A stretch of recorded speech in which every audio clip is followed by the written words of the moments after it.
Welcome back to New Rockstars. I'm Erik Voss. This is Wow. Filet mignon. Welcome back to New Rockstars. I'm Erik Voss. This is Filup Molina. Whoa. And this is a big question. It's our Q&A show where we dance with the devil in the details of all the nerdiest table talk one can muster. What Erik just said is the exact kind of nerdy crap that's going to be prevalent this entire episode. There is one Star Wars question many have asked us over the years, and Philip's going to tackle it for us this episode. Why didn't Darth Vader force choke Luke any of the times they battled? Yeah, it kind of seems like a plot hole, and I'm always like hesitant to jump into plot hole ones because it's just like, just enjoy the movie. Yes. But this one, I actually did get into it, and there is a pretty good reason. So you assigned this to me. Can I ask really quick, why did you assign it to me? I don't know. I feel like there's sometimes conflict between us, and there's times where you look at me like you want to force choke and me. I could have, and why didn't I? And I want to know what's going on behind those eyes and the decision not to force choke. What color are my eyes? I just thought, what color are my eyes? It's like, that's not the answer to that question. This is actually almost a recurring plot hole a lot of times when you've established this ability to force choke from not only across a room, but literally like on another ship through a FaceTime conversation. You could force choke. That'd probably be a good thing to use against your enemies just regularly. Constantly, just like, while you're sleeping. Looking into this, there actually are pretty decent reasons why he at least wouldn't have used it in any of the Vader-Luke fight scenes. If you are watching Mandalorian right now, you can see anytime that Baby Yoda, we of course know he's not Baby Yoda, but Baby Yoda, Baba Yaga, anytime he goes to use the Force, he does that very classic kind of three fingers out, intense focusing. Yeah. Telekinesis through the Force requires a tremendous amount of meditation and focus. You can also see it when Luke is training on Dagobah. Now could you imagine doing that in the same way that Vader's doing it with someone's throat and also being in the middle of a fight? Okay. Right? Being able to focus tremendously on the telekinesis and still be blocking attacks from a lightsaber is probably not an effective defense. Of course, too much multitasking with the Force. Exactly. Yeah, makes sense. That's the main reason why tactically it would be a mistake to try to use a Force choke while you're actually battling someone. But that doesn't account for maybe when Vader's in his own ship and he's trying to stop Luke from making the lethal blow to the Death Star. Oh, sure, yeah. Vader could just be like, well, I got it, and then chokes him out, and then, which would be easier for him to do just in general to everyone. Yeah. But I guess he can't fly. It'd be like, doing Force choke. Yeah, how much of his Force abilities is he using as he's flying? Is he really actually a terrible pilot and just uses the Force? It on the telekinesis of it? Yeah, he's just doing a crossword as the Force is piloting the ship? He is the best pilot in the galaxy, supposedly. Is he, or is his midichlorians? Are any of our skills the result of our soul or the result of our genes? Beautiful question. There is a separate reason why he doesn't use Force chokes on Luke when they're not in the middle of a battle. And this mostly you can see in the comics. It's really prevalent whenever Jedi are learning their various skills or magic tricks. One of the very first ones that they go through is the ability to project essentially a Force shield over yourself. Yeah, like a Rick and Morty booby suit that they use. Yeah, basically. And if you remember Yoda's logic for Jedi powers, the Jedi actually are not supposed to use a Force choke, by the way. That's actually banned. It's supposed to be only a Sith that use it. And Yoda's very clear about that. The Jedi powers should only be used for defense. Lame. I know, yeah. So you can assume that Luke kind of has this somewhat impenetrable shield, though a lightsaber could probably get through it. But it also would explain a little bit of, just in comics in general, a lot of characters, let's say maybe Spider-Man, let's say Scarlet Witch. Scarlet Witch is an example of a character who probably like secretly always just has a little bit extra endurance than the average human. Okay. Just to explain why she could probably take a blow from like Thanos or something and just still survive. Why she's not like nervously running on the airport tarmac. Yeah, like, exactly. Where it's like these people are made of metal and I'm made of normal. Jedi probably have some version of that in general, this like super resistance to outside attacks because they're always in their little Jedi bubble, just like us here in LA. Yes. What is also going on, this is my favorite part actually to answer because I realize that there's a deeper question here. These two are equally matched, and that is actually something that you are taught at a certain point. You are too equally matched with someone, and that's the only time a Jedi is supposed to take out his lightsaber. So even though we've seen Jedi use their lightsabers kind of just to be mean at a bar or something, this is an example of in actual battle with someone else, you should actually be reserving your lightsaber for It's a last resort. If you need to use it. Yeah. And a great example of this is when Yoda and Count Dooku Right, are yeah. fighting. Because they're roughly evenly matched, at least at this point, that makes it so that now they have to use their lightsabers. Yeah, it's like a sculptor using a sledgehammer to just plow away at the monolith at first, and then at the very end stages you use a scalpel to make the final adjustments. Big smash, and then tiny little like, all right, now I'll use the little Your surgeon finessing. says big smash. Yeah. The Hulk does my surgery. Okay, great. He just thunderclaps at my body until I feel better. From a different episode, remember? Remember when that we learned last about week? that? All right. Remember? That leads to then my favorite part of this whole question that you're really asking: who's stronger, Luke or Vader? That's the real big question. Right. But you picked it, so this is not what you picked. That's what I was hinting at the whole time. So a lot of people, when you ask them who's stronger, they actually just jump right at Vader. They're like, I mean, Anakin Skywalker, known as the Jedi who blows everyone else out of the water. But actually, if you ask George Lucas, he would say to him is canon, which he gets to kind of invent canon, not anymore, but he used to, was if you were to take a midichlorian count of Luke Skywalker, it would match Anakin's. So that they actually have the same little bullshit inside of their blood that makes them powerful Jedi. And we know that Qui-Gon Jinn had said that Anakin had essentially off the charts levels, so does Luke.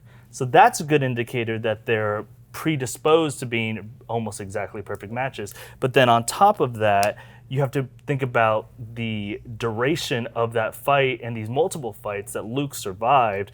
Anakin Skywalker has been trained by the best of the best, is the best of the best, and Luke learned Jedi yesterday. Yeah, he had like, I don't know, a couple weeks on Dagobah? And a really drunk old man was the one teaching him. He actually survives the battle, and that's how you have to see it, against someone who should have been able to defeat him immediately. Luke being as weak as he is in his journey, he eventually gets to this amazing place that we see in Last Jedi, and holding his own against Vader is the best evidence that without any training, then these guys are, at least at this moment, perfectly balanced with each other and on level, which means they can't actually use basic force tactics against each other.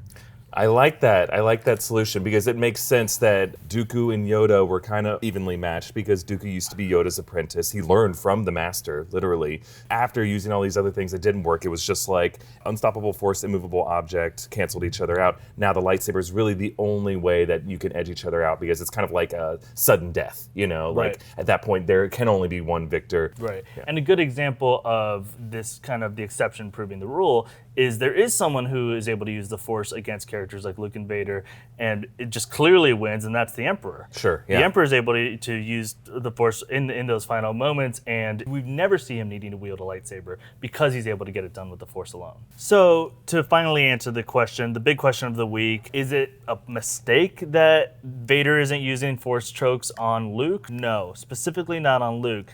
Is it a little curious why he doesn't just walk around all day long, closing the windpipe of his enemies? Maybe he actually could do it, but actually he probably enjoys just swinging the old saber around. Multitasking's hard. I mean, this is why you don't do Sudokus while you're driving. Support for Big Question comes from Manscaped, who is the best in men's below-the-belt grooming. Manscaped offers precision-engineered tools for your family jewels. It's 2020 and you know what that means. New year, new me, new balls. Men, listen up. Hairy bushes are so 2019. If you're gonna pick up any New Year's resolution this year, let it be to take care of your junk. Manscaped is making it easy with their grooming products. You don't want to snag your bag while trimming, because force healing may be a thing in the Star Wars universe now, but it's not a thing in our universe. That's why Manscaped has redesigned the electric trimmer. Their Lawnmower 2.0 has proprietary skin-safe technology, so this trimmer won't nick or snag your nuts. Manscaping accidents are finally a thing of the past. Manscaping accidents are finally a thing of the past. And don't use the same trimmer on your face as you're using on your balls. That's just dirty. Manscaped also has the Crop Preserver, an anti-chafing ball deodorant and moisturizer. You already put deodorant on your armpits. Why are you not putting deodorant on the smelliest part of your body? Get 20% off and free shipping with the code BIGQ at manscaped.com. That's 20% off with free shipping at manscaped.com and use code BIGQ. Start the new year off the right way by using the best tools for the job. Your balls will thank you. And we're back. Guys, There are some major bite-sized questions that I'm really excited about getting the answer to that Erik is going to tackle this week. This one's from @SpillySpitz. Great name. In The Walking Dead, Jerry's axe cuts a dude in half, but then is also unable to just cut a lock on a chain. So the question is this a mistake? Should an axe that can cut a person clean in half be able to just cut through a lock? Great question. We're constantly wondering this when we're watching The Walking Dead. We tried it. Yeah, we did. We demonstrated. R.I.P. Gabe.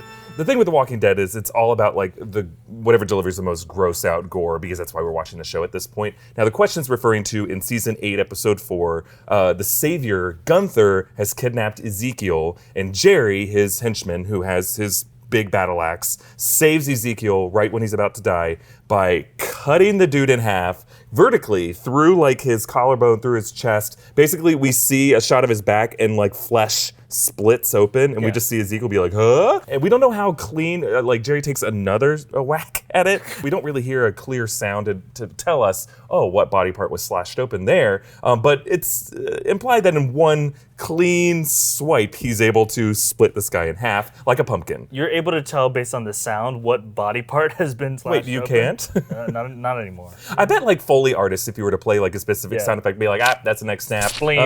Broke his foot. Yeah. But what's crazy about it is this same axe, they're trying to get away from some walkers, and he can't hack open a chain that's keeping the gate closed. Now, the thing about this is researching this, a metal steel chain is actually very, very hard to cut with an axe. There was a YouTuber, his name is Wrangler Star, and does this kind of stuff like in a metal shop all the time to see, like, it's kind of like a Will It Blend type thing. Or Will It Mythbusters. Axe. Will It Axe. Let's talk about that. He was trying to test to see if the scene in Cool Hand Luke, where a chain is cut, he tried to do it and was not able to do it because every time he tried to chop it, it was just the blunt force blow of the axe swing would just push that metal link into the wood of the surface that it was resting on. So it wouldn't cut it. It requires a tremendous amount of strength on both sides, Newtonian third law there. So what he was able to do is get a steel surface. So he needed a strong steel surface pushing back against the axe blow to wedge all that force on the link itself. And only then he was able to cut it almost all the way through, but it was very hard and he had to get a full swing. So Jerry doesn't have any such force pushing back against that chain. So yeah, it would be really hard for him to split a steel link chain open, which has a much, much higher tensile strength than human flesh and bone. What is kind of crazy about this moment is the fact that Jerry could cut open a human with one blow of an axe. Yeah. It would wedge probably in Gunther's chest, and then it would take him down. Now, but it wouldn't split him open like Where's the entry point? the entry point, they don't show the entry point, but it's not like completely straight down the head, because the skull is actually very hard. I think I saw a Mythbusters episode on that. The skull is not easy to break or to split open like that. You can fracture it for sure. And the femur are two of the strongest bones of the body. But going through the collarbone's very easy to break. I broke it as a kid. So it's a diagonal. Yeah, it's kind of like a seatbelt cut. An 80-degree angle, I would say. Yeah, seatbelt cut is safe. And it kind of goes through, we don't know if it goes through like his crotch or his legs, but it's implied that it at least goes through his chest, and then it splits open like a piñata. Now, we don't know how much calcium Gunther's getting, but it's safe to assume that that part was ridiculous. It was just done for shock value. But it is plausible that Jerry should not have been able to cut open that link. So that part of it is safe. To say. Great. All right. Bite-sized question answered. Bite-sized is gross when we're talking about this. Here's the next one. Yana Lama. What was Thanos cooking on the farm planet in Endgame? Oh, yeah. In Endgame, he's got something on the stove. He's got a full sequence where it's just like a cooking show. Well, we don't have an answer for this, but we can kind of look at some clues. It looks like some kind of stew. It's in a kettle over a fire. He picks these plants from his farm. They look like some kind of either a fruit or vegetable similar to a tomato or an ear of corn or a squash that you can just kind of like pick off. It's not a root vegetable like a potato. It probably wouldn't be a fruit unless it's like a tomato, because fruits are usually sweet. You want something more savory if you're gonna make a stew. Squash sounds like a good option. My guess is he's making like a butternut squash style stew or a bisque. He does season it, which implies that he has taste buds. What's interesting is if you look at the comics, Thanos does not require food. That's comics Thanos. He uses the energy of like Infinity Stones to sustain himself. So, but also remember the condition that he's in. He's basically got like the flu. Yeah, he's when weak. There, and so he's like, I'm gonna make my, old chicken noodle. He's limping, and he doesn't have the stones anymore. He reduced them to atoms. Also, like, anybody who does fitness knows you can't get that jacked without having, like, a heavy calorie intake every day. It's comics. Every villain has just got a huge physique. But, like, he needs some kind of gravity to work against his muscles for them to grow that large. But he does have taste buds if he seasons it. Like, he wouldn't season food unless he cared about how it tasted. And that's the question we care about. Does Thanos have taste buds? Yeah, I think it is something interesting that, like, he seasons it and it reminds us, it evokes when Vision spices a pepper cache. Like, is he trying to evoke what Vision did? Because Vision can't taste either. He doesn't understand the concept of taste. Mm-hmm. So maybe there's, like, a bit of a Vision soul that's speaking through Vision in that moment. Or speaking through Thanos. Do you guys want a breakdown of all the superhero tongues in the MCU? Yes, please. In the meantime, at Julia Wow Shower, how common is Arthur Fleck's pathological laughter disorder? Okay. If it's real, which it is real. It's based on a real condition. It's not named in the movie, but the closest analog we have in our medical science is called pseudobulbar affect, or PBA. And it's something that's common among stroke victims. So it's characterized by frequent involuntary bouts of crying, laughter, or other emotional displays, exaggerated or disconnected from the individual's actual emotional state. So this is something that is actually fairly common. It's caused by brain injuries, neurological disorders that impact the part of the brain that controls how we process emotion. And according to the Mayo Clinic, it affects 1 million people in the United States. A million living people. right now? Up to 1 million, because a lot of people suffer That's a brain major injuries. city. A lot of people get in car accidents, or they're older and they have strokes. They don't process emotion the same way. It's not like Arthur Fleck walking around. In some cases it is, but most of the time it's people who are suffering from a lot of other conditions as well, and that's kind of like the least of your worries. The fact that they're laughing when they shouldn't be laughing, or crying when they shouldn't be crying. Just to give you a sense of the scale, 1 million people is roughly the size of the population of a lot of cities, like San Jose, California, exactly. has 1 million people. It's half of Miami. Yeah. Half of our subscribers have inappropriate emotional responses to things. I mean, that's all of them. Yes. Probably do. Yeah. As do we. That's super interesting that it's that high a number. Here's the real question then.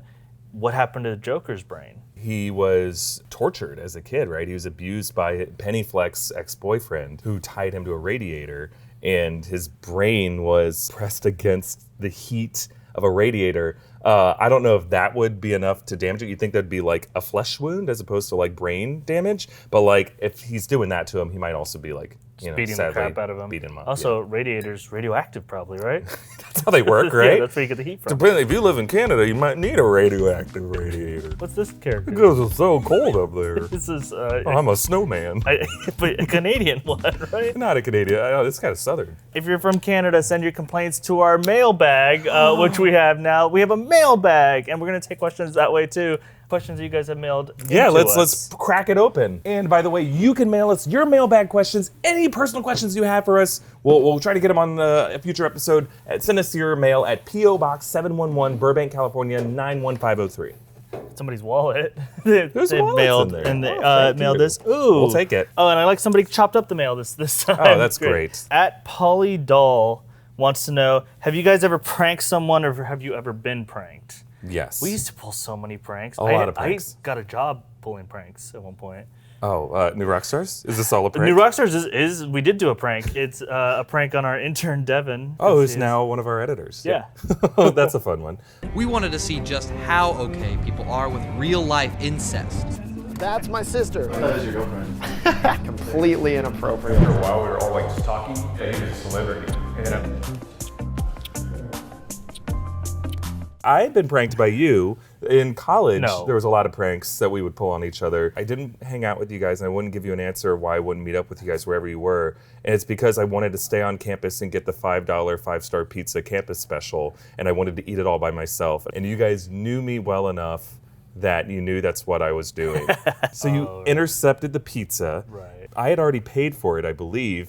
And then you took it away, and I waited for like 20 minutes, and I called 5-star, and I said, "Where's my pizza?" And they're like, "You already got it." Yeah, It's we like- had one of us pretend to be you. Yes. And dress just like you. And I went back to the house that we were all staying in at the time, and you ate the entire pizza. This is not a flattering It was story a good for me. prank. Well, wasn't just you. There were others involved. Yeah, I was probably the mastermind of it. But then I think you pooped on a pizza, so... That's a different prank. Different story. For an X-rated episode. They think we're kidding. Yeah. One of our friends is really, really, really gullible. Shout out to Skylar Kern. And we had just watched Cloverfield. Yes. And I was like, man, and I can't believe that was based on a true story. Yeah. And he was like, what? And then I was like, oh, I'll tell you more later. And then we like schemed, how do we get him to really believe this? And so we very quickly created a whole Wikipedia page about the true story of Cloverfield. When he came in, we like casually brought it up again. He asked, like, guys, you're kidding, right? This never happened. We're like, we're telling you, Skylar, the Olympics that were in Mexico City, they were interrupted by El Culebra de Tierra, or the dirt snake, which came up from beneath the earth, like 100,000 people based went on Aztec missing. folklore or yeah, something. Exactly. Like we just came with all these weird details. That sold it so firmly for him. Didn't we change the Wikipedia page of Mexico City? Like Mexico, it was kind of away we went back to from Mexico Cloverfield? City and we created, like, rebuilt after the destruction from the dirt snake, Yeah. and had that link to our fake article too. Yeah. And then we never told him. Yeah, we forgot that we pranked him. Years later, Yeah. he was telling the story to someone else, and they were like, "That's bullshit." And he's like, "I can't find the article," and he was hitting us up. Hey, I can't find that article about that thing that happened in Mexico City. And that's when we finally came clean, and we never talked to Skylar again. Yeah. He was he's not okay. It kind of rattled him. Okay. At Yellow Mellow asks, have you ever had a superhero moment or been the recipient of a superhero moment? I don't like to consider this a superhero moment, but in my first couple years in LA, I was on my way to see a movie at the Vista Theater. I think it was like Star Trek Into Darkness or something like that, and I was late. I was just about to get there, so I was parking on one of the side streets in Hollywood where I could normally find parking. Couldn't find parking, but there was a car pulled over to the side, and there was a girl fighting with her boyfriend, and she was screaming, and there was like physicalness going on, and I was like, I have to intervene. I have to step in. Girl, what did you say to this man? Like, I was like, oh, I could get stabbed. But she was crying, and I pull out of my car, and I run over, and I go, hey, what's going on? Which probably in a crazy voice. In a crazy voice. And she cried, and he goes, fuck off. And he gets in the car and peels out. And I go, did that dude just steal your car? And she goes, no, it's my boyfriend. We were fighting. I broke up with him as he was driving, and he pulled over, and he was supposed to be driving me home. Can you drive me to the train station? I'm like, a movie. God, I miss it. And I'm like, sure, fine, yeah. I'll see a later showing. I drive her to, like, I think it was a Hollywood and Highland stop, and the whole time I started, because I have an overactive imagination, I'm like, what if this whole thing is a scam to rob me? Oh, hold on. Did you give her any money? No, I didn't give her any money. Did she seem annoyed that you didn't? No, she didn't. I offered to give her money for like a train ticket because she was going to take the train down to Union Station, and she goes, "No, I'm fine." She had a card that she was going to use, so it was not a scam at all. Here's the thing, and you don't know this about this story. Oh my God! Verbatim, everything you just described happened to me like 2.5 months ago or 3 months ago, and it was like the same thing. And the guy, like, I was like, "What are you doing?" And he got in the car and peeled out. She's like, "I broke up with him. He won't take me home now. Can you take me to the bus station?" Is what she said. And I gave her money. How much money did you give her? I don't want to say. Phil, how much cash were you carrying in that moment? You should never carry I was on cash. my way to a haircut, and they only take cash and large Where are you getting bills. your haircut? Maybe she felt bad for me. She's like, this sucker, I don't want to ruin his life. But also, I'll tell you. You're like, I only have this much, and it's mostly buttons. As I was driving down Sunset Boulevard, I remembered I have a big knife in my dashboard thing in the container, and I realized if I have to, how fast would I have to Jason Bourne my way into that container, grab the knife, flick it open, and just stab if I have to. What do you mean Jason Bourne open a container? I figure Jason Bourne opens That's containers training fast. online. I guess I'm thinking Sherlock, in the Robert Downey Jr. Sherlock. He's like, you go for the rib cage, smash the rib cage. So this is my real superhero moment, is me imagining what I'd have to do to defend myself if I had to. You know that she was getting those vibes. Wow. You would kill someone immediately. That is the most intense thing that's ever happened to me. Wow. I've had a very simple life. I already told my story on Rogue Theory recently where I made that movie stop with my mind because I didn't want it to go on anymore, and then the celluloid melted. Last question for this week. It's a deep one. At Don't Be a Rick asks, what is your dream bathroom setup? Okay, so as I've said on an episode of Explained, I would live in the shittiest slum if it had a nice bathroom. I need a good bathroom. I'm tired of these small toilets that every apartment in LA has. Like, are we all tiny people? How do you, parts of you are touching the side of the toilet if it's not more than 18 inches wide? Explain to people what is different about LA toilets. We're from Florida, where those toilets are They're like huge, comfy. they're There's a air lot of them conditioned. have cushions on them. Yeah, they have cushions. Oh, it's perfect. Like, every bathroom in Florida is designed for you to spend hours in there.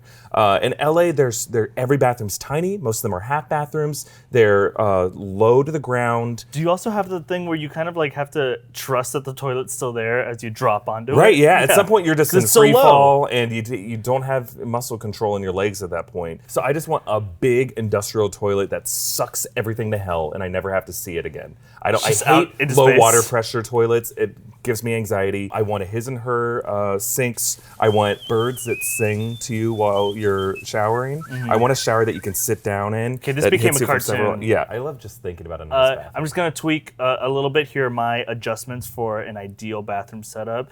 His, her, right? If you are in a relationship and you live with someone, separate bathrooms. Oh, yeah. Oh, It is sure. the biggest game changer. I know it sounds like obvious, like whatever, but it is a game changer to just have your own bathroom to just purge all your sins to, and they have theirs to do the same. Yeah.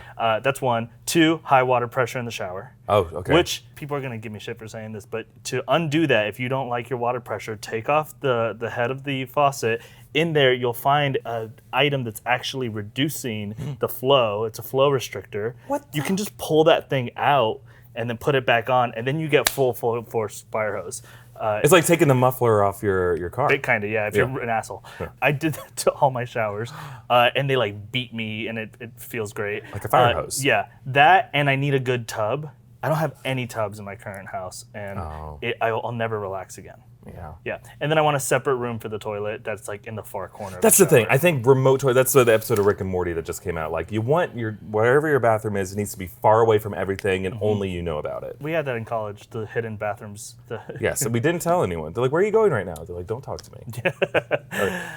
Guys, you know way too much about us now, but that's the whole point of this show. Yes, that's been this week's episode of Big Question. A reminder to hit us up with questions for next week using the hashtag Big Question. You can get featured on the show. One of these silly Twitter handles will be yours next week.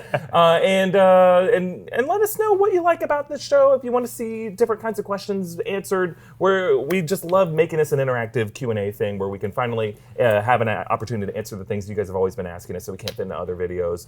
I've been Erik Voss. I'm slightly drunk. Make sure to follow us at EA Voss, at Filup Molina on everything, and see you next week. Bye.